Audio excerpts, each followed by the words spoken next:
ওরে আমার মাথায় লবণ থুইয়া কারে লইয়া বরই খাও, সুই চলে না বন্ধু কুড়াল চালাও তুমি, সুই চলে না বন্ধু কুড়াল চালাও।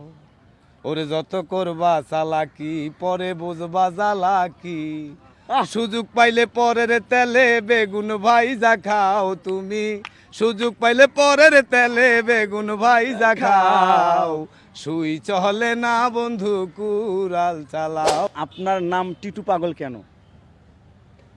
আমার নাম টিটু পাগল কেন, ছোটকাল থেকেই পাগলামি করি তো, মানে এলাকা ভিত্তিক সবাই বলে যে পাগল পাগল, মা বাবাও পাগল তো পাগল পাগল, আর আমার এমনিও মানে পাগলটাই খুব পছন্দ হয়। আচ্ছা আর পাগল তো সবাই চেনে না। আচ্ছা, কোন ধরনের আচরণ করেন যে মানুষ আপনাকে পাগল বলে? যেমন সত্যি কথা বললাম সেইখানে ওনার আর বলার কিছু নাই।